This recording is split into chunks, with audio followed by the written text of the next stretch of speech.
I am speaking from St. Joseph Pontifical Seminary, Carmelgiri, Alway.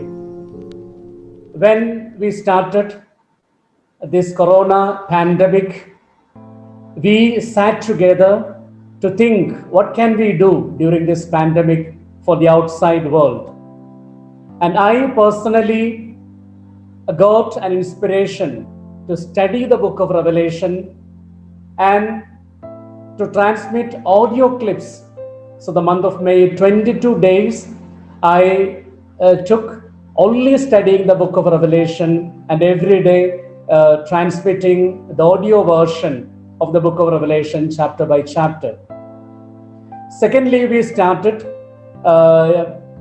teaching canon law classes for the lay people, the sisters and fathers. Today we have 600 persons from all over the world studying canon law. Then we also started teaching Latin. So we have around 300 participants from various parts of the world attending Latin and other languages. So along with you, I also admit that though this has been a very severe pandemic, but it has also become a blessing for us in various ways. So we realize God is with us. If God is with us, who can be against us? What can be against us? So when my friend Thomas George asked me for this session, immediately I thought it's very important to give a session on the book of Revelation. Because very often the book of Revelation is misinterpreted. And the Catholics very rarely dare to interpret the book of Revelation. But the Protestant churches or Pentecostal sects take this book of Revelation to misinterpret and attack the teachings of the Catholic Church. So therefore, today we take a few minutes to study the book of Revelation with a reference to chapter 13, which speaks about the two beasts, the beast coming out of the sea and the beast coming out of the earth, and the number 666. So the matter of hot discussion, what does it mean, the number 666? So the year of book of Revelation is AD 95. The context is a conflict between the Roman Empire and the early church. The Christians had to face severe persecution. The emperors considered Christianity as a heresy of Jewish religion. Christians were not ready to give veneration to Roman deities and emperors. They did not participate in the celebrations of Romans. So one of the great persecutors was Emperor Nero, who ruled from 55 to 68. This picture is given here. On 18 July 64, there was a great fire in Rome on the bank of Tiber River. He accused that the fire was created by Christians, and he found a reason to persecute Christians severely. Actually, the fire was created by Nero himself, who had already become man. He continued the persecutions and he committed suicide in AD 68. So Christianity had been declared illegal in Rome. So a situation like today, they had no freedom to come together. There was no freedom to celebrate the sacraments. They had to gather in the caves to celebrate the Eucharist and the sacraments. Then persecution of Emperor Domitian, 81 to 96, he was the emperor. He declared himself God and forced the citizens to adore the king. He wanted him to be addressed as our Lord and God. His decrees were given with the title Emperor, God, and the Lord declares. Once in a year, the citizens were exhorted to venerate the statue of the emperor with incense, saying, Caesar is Lord and God. The veneration of the emperor.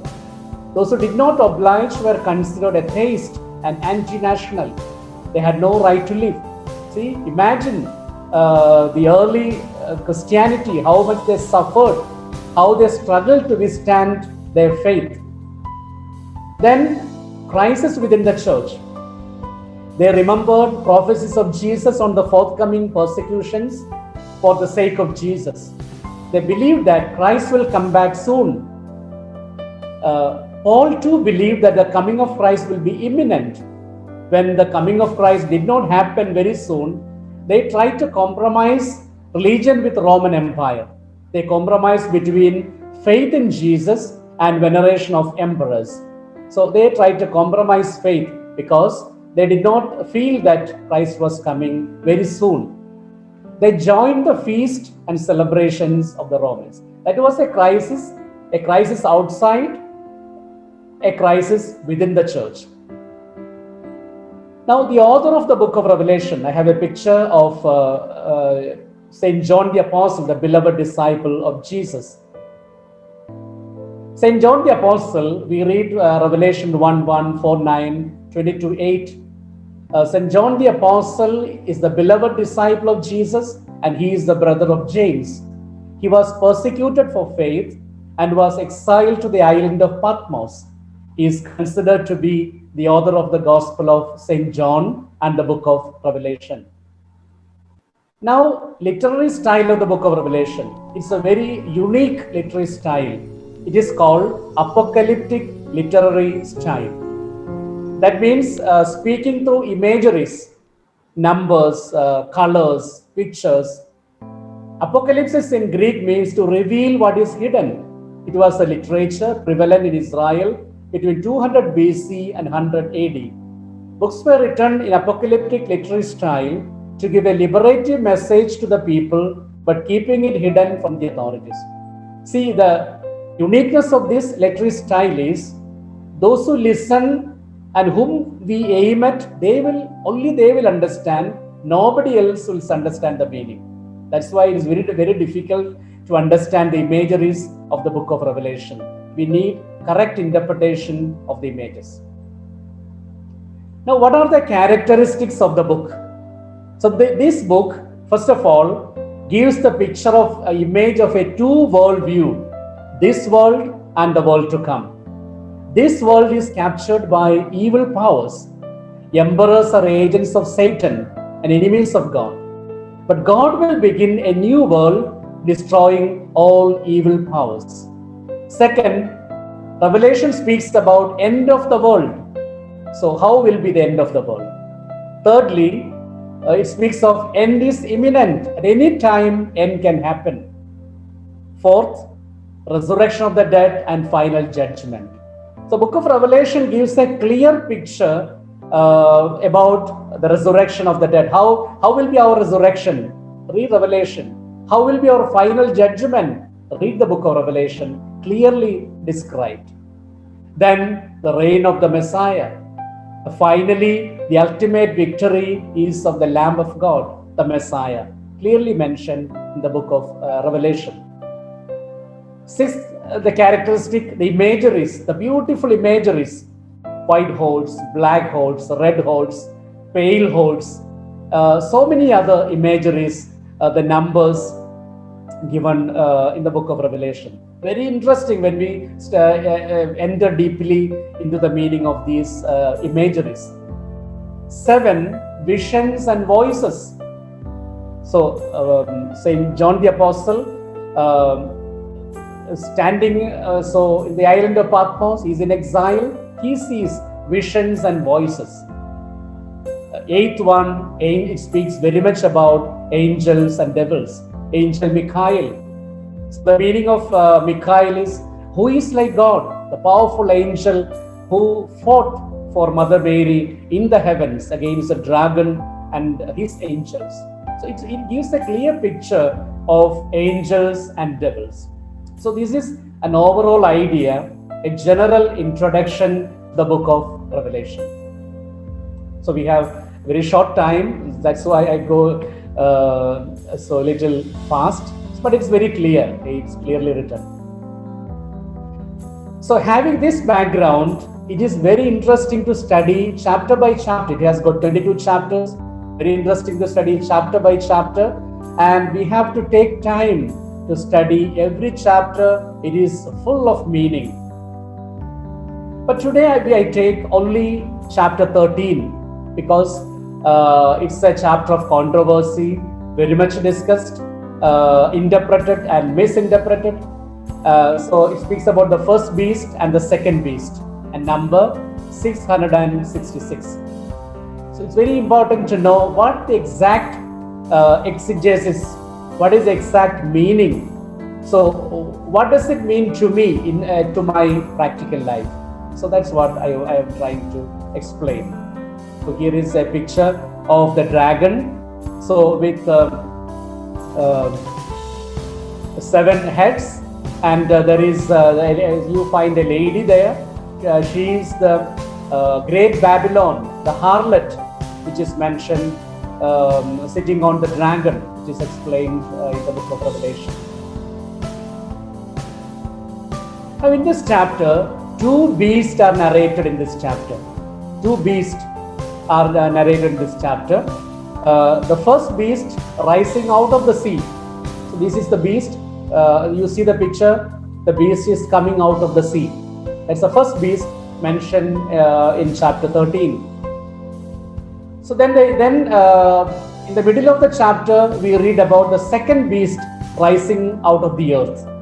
So I will show the picture. So when we go down, the 2 beasts are the instruments used by the serpent or dragon narrated in Revelation 12:17.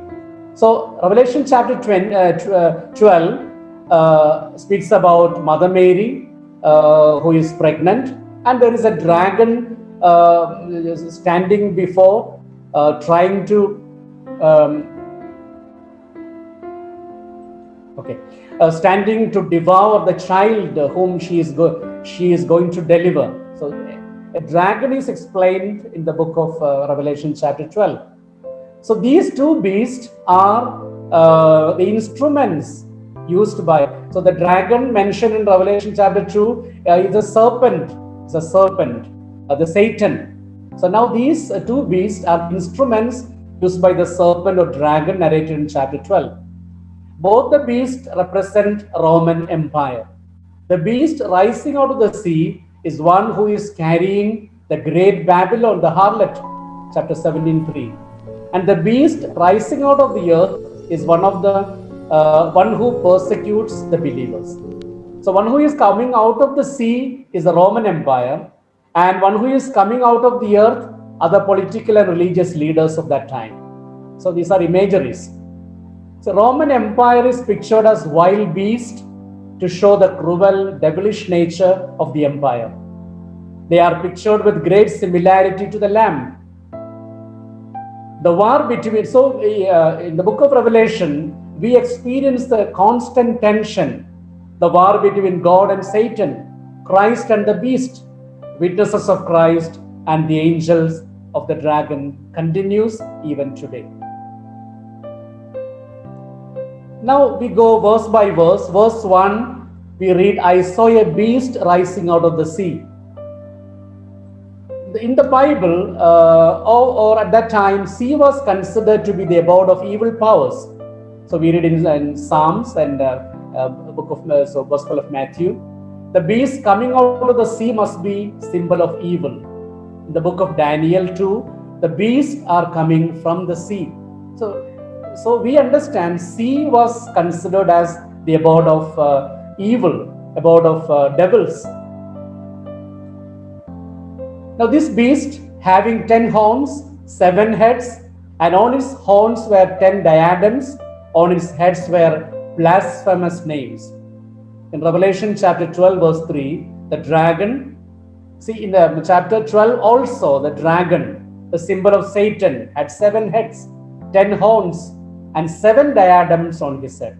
Here 10 diadems, so there 7 diadems, but same, 7 heads and 10 horns. In Daniel 7:2, the 4 beasts are coming out of the sea. They also have 10 horns and 7 heads. So they are the symbol of satanic power. These 10 horns and 7 heads are symbol of satanic power. Now, what do they signify, these 7 heads of the beast? They represent the 7 emperors who ruled Rome from the death of Jesus to the book of Revelation. Who are the 7 kings, emperors?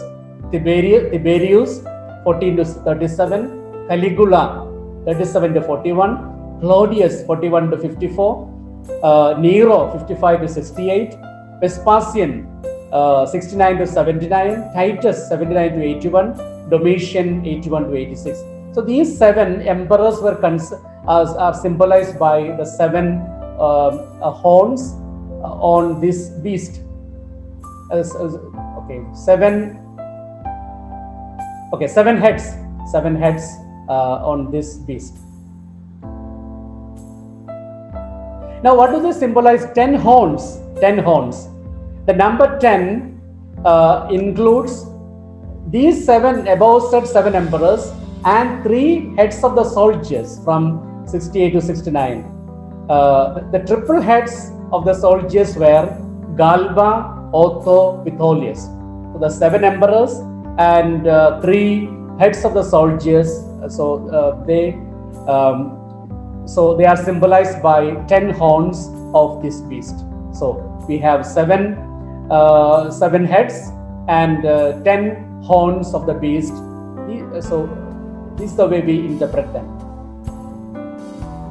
Now on its heads, blasphemous names were written.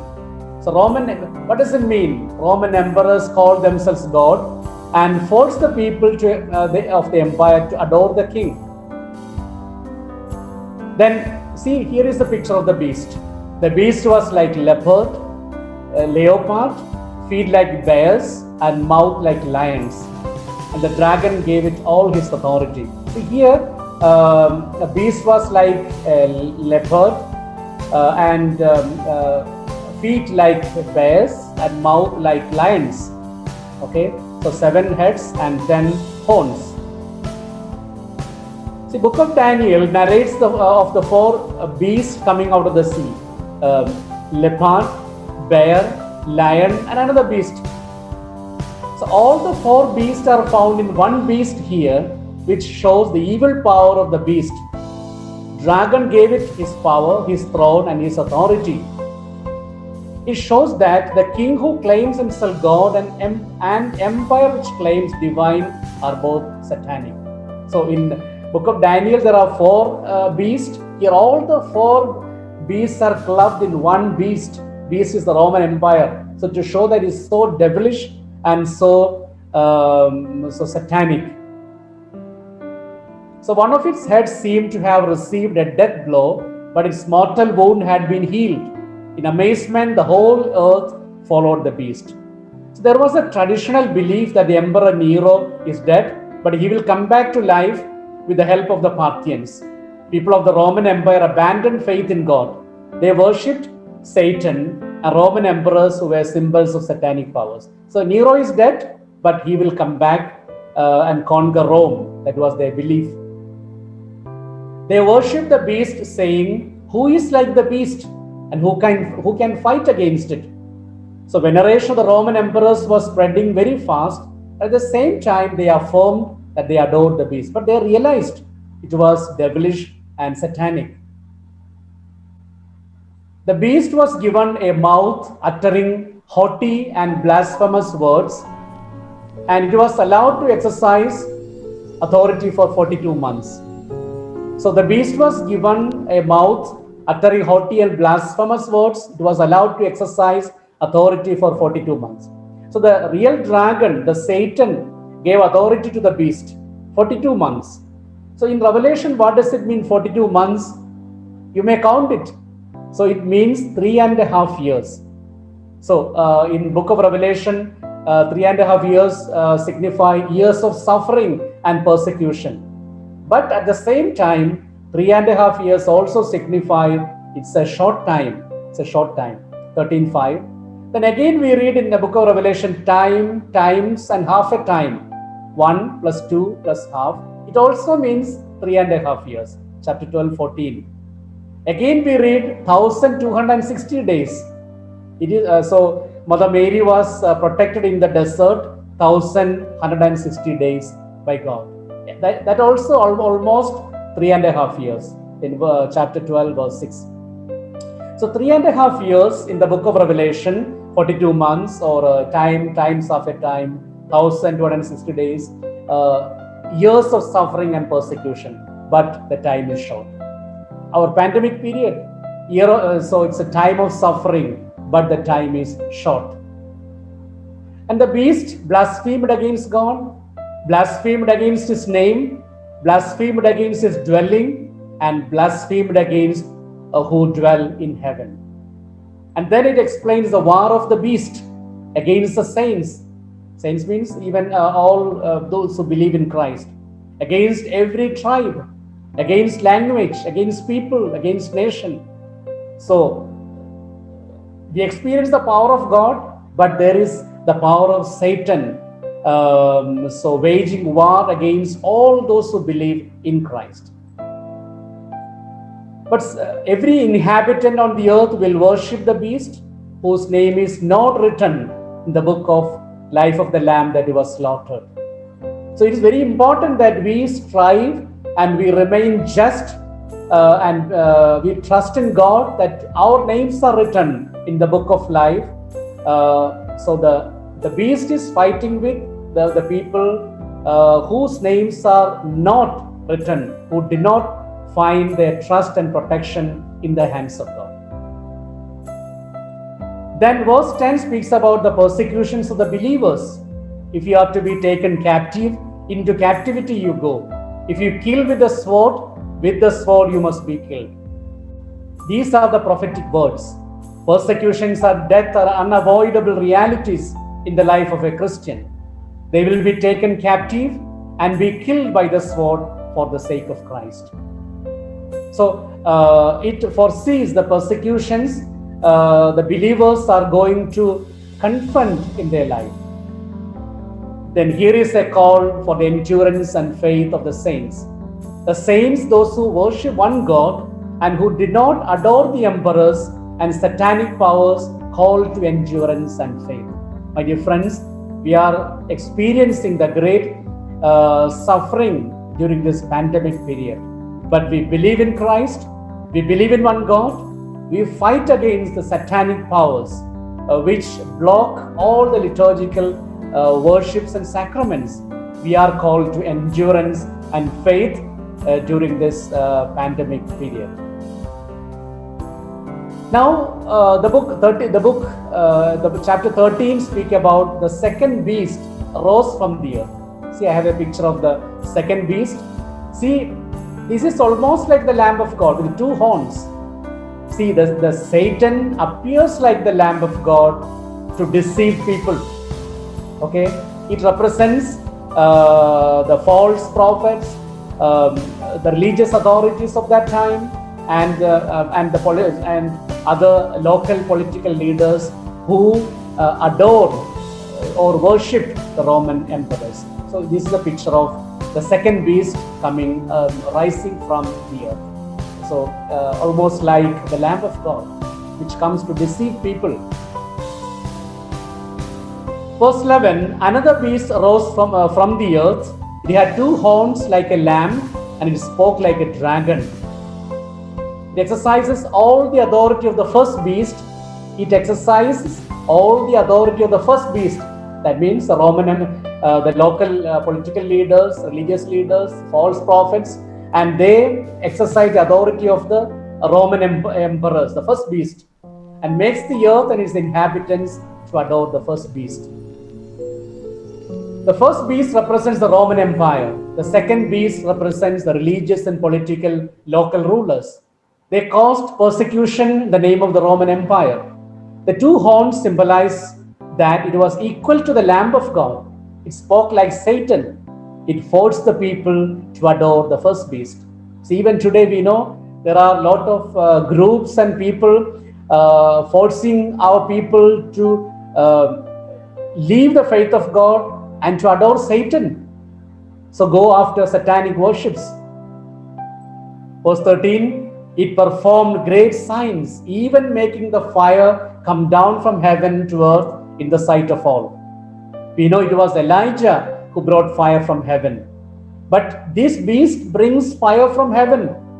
Showing it represents the false prophets who mislead the faithful.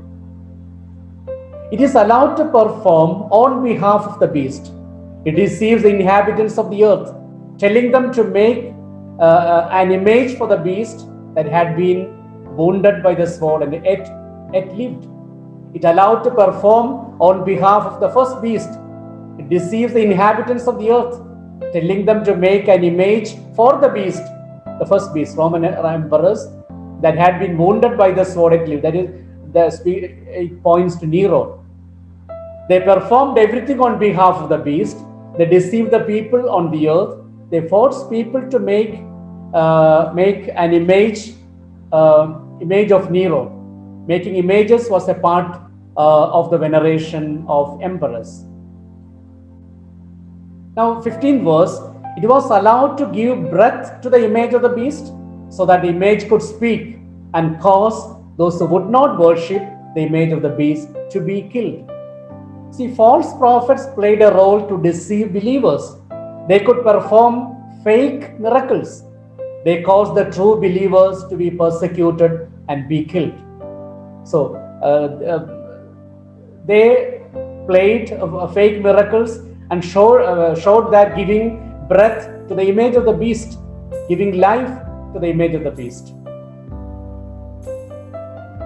And 16th verse, also it causes all, both small and great, both rich and poor, both free and slave, to be marked on the right hand or the forehead.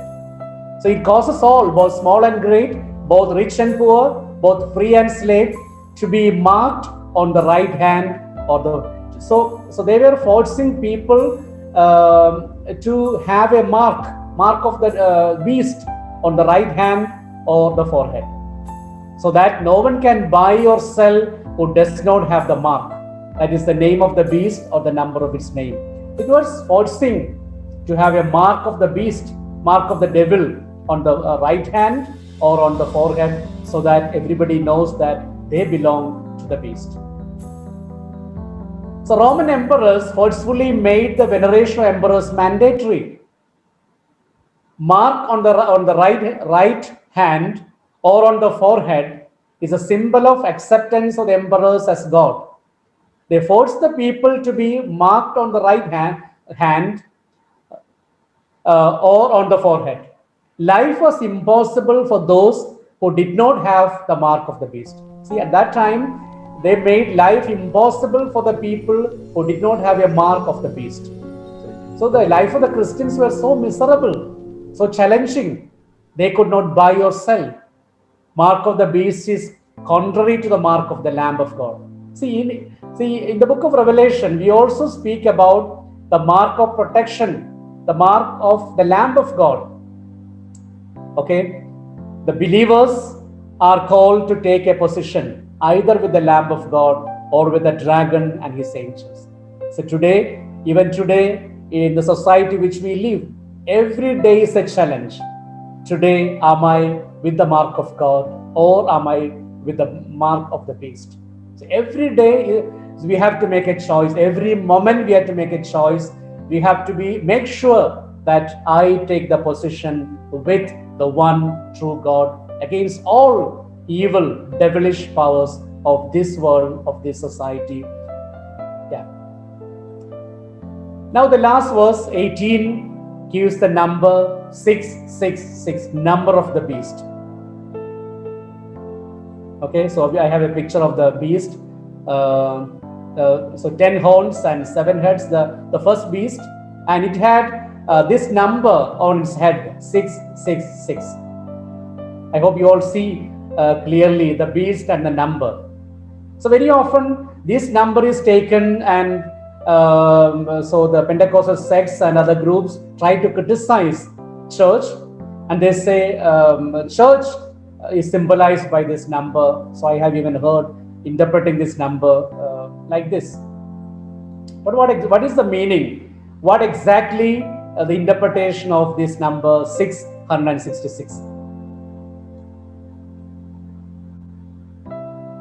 So when we study, we speak about name numerals. In several languages, there were no numbers for numerical expressions.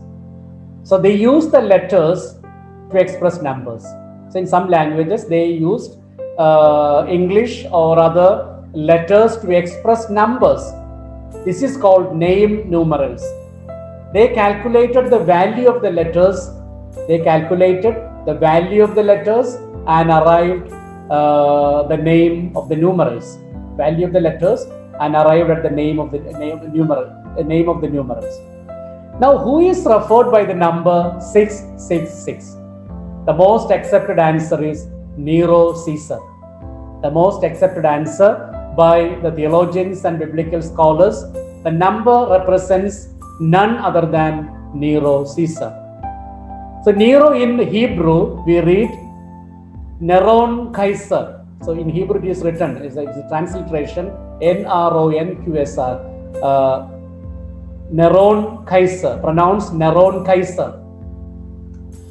In Latin it is Nero Kaiser, okay, pronounced Nero Kaiser in Latin, Nero Kaiser in Latin. The Greek version of the name and the title transliterates into Hebrew as like this. Neron Kaiser is written in Hebrew like this. You know, Hebrew is written from my right side to the left. So when I sit here, from my right side to the left, Hebrew is written. So here the transliteration, the Hebrew transliteration of Neron Kaiser of the Greek term. Now see the how it is calculated, the letters. We have to read from right to left. Here this one, here the Hebrew letters, Nun, it has a value 50, Resh, see the symbol, value 200, Vav, number 6, Nun, value 50, Chof, value 100, Samek, value 60, Resh, value 200. So when we calculate the value of these Hebrew letters, we get the sum 666. So Neron Kaiser is equal to the number 666. The Greek word, the Hebrew transliteration, which is calculated as 666, where it signifies Nero Caesar. So we should not accept any other misinterpretation of this number. This is the clear meaning given by international biblical scholars and theologians. Now finally, we have the message after studying this chapter 13. This chapter portrays the persecution the church had undergone during the time of Roman emperors, especially Nero. The religious and political leaders forced the people to abandon faith in one God and adore the Roman emperors as Lord and Savior. But the saints, God's favored ones, are called to remain steadfast in faith and enduring in suffering and persecution. So now my question is, when we read the book of Revelation, the facts mentioned in the book of Revelation are those which are yet to come. Are those events which are yet to come, or are those events happening at this time, or are those events already happened? This is my question.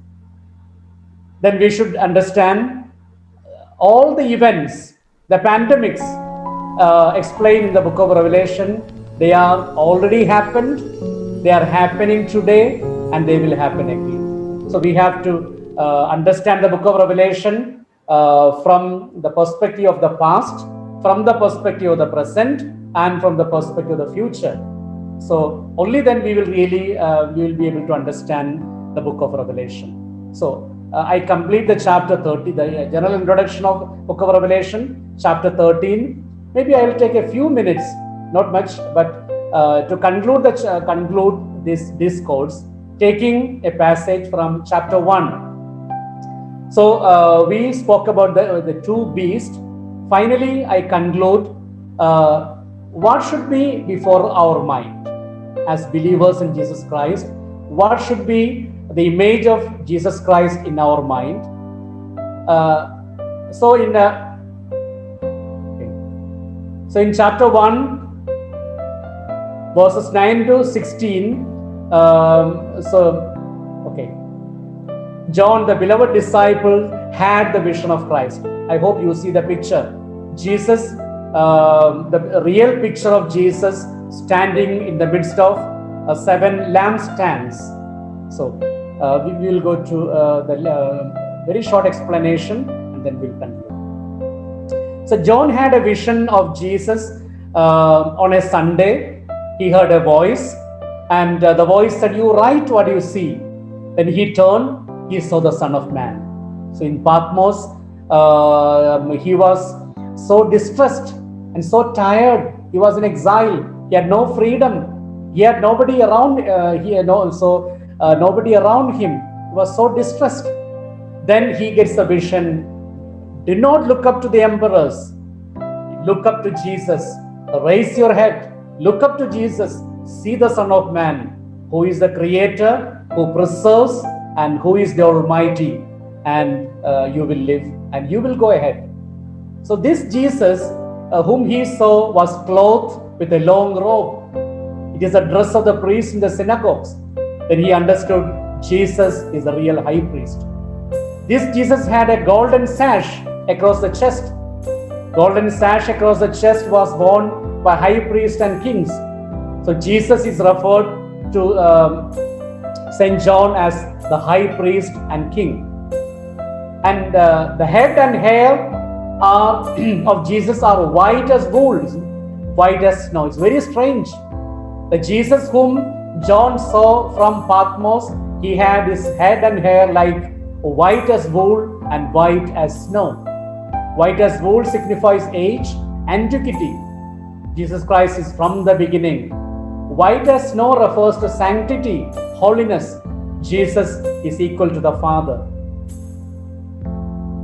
Then the eyes of Jesus were like flame of fire. Eyes burning like flames refer to the wisdom of God, penetrating deeply into the mysteries of history. Nothing is hidden from the wisdom of the Son of Man. Then the feet of Jesus like burnished bronze, refined as in a furnace, feet stable and swift. His feet are so strong that no powers can shake him, but he can reach to anyone who is in need of him.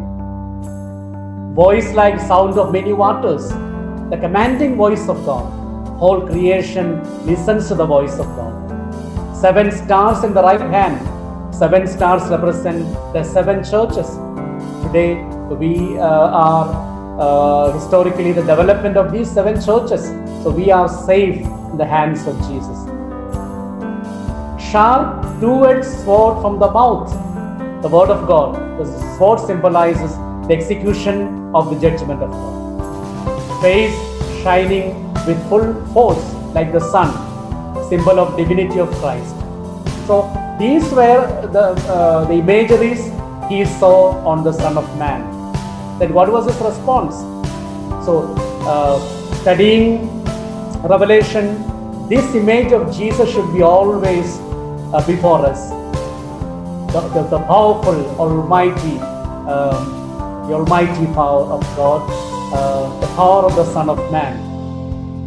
The response of John fell at the feet of the Son of Man. The sinful man cannot stand before the holy and powerful God. Jesus placed his hands on the shoulders of John and said, "Do not be afraid. I am the first and the last and the living one. I was dead, and see, I am alive forever and ever, and have the keys of death and Hades." See, today, if you are distressed, if you are sorrowful, if you have a lot of problems, if you are broken, today Jesus places his hands on your shoulders and say, "Do not be afraid. I am the first and the last and the living one. I was dead, and see, I am alive forever and ever. I have the keys of death and Hades. I have nothing to fear." Son of Man is powerful, who carries the churches in his hands. Right hand is a symbol of power. No one can snatch it away from him. Church is safe in his hands. Risen Christ is invisible but lives in the church. It is expressed by the symbol of the Son of Man standing in the midst of the 7 lampstands, which are the churches. So Jesus is alive and active in the churches, in our church today. Lamps are the angels, leaders or bishops of the churches. Church, the lampstand carries the Jesus, the light. Church, the lampstand, carries Jesus, the light. The mission of the church is to radiate the light of Christ all through the world. Amen.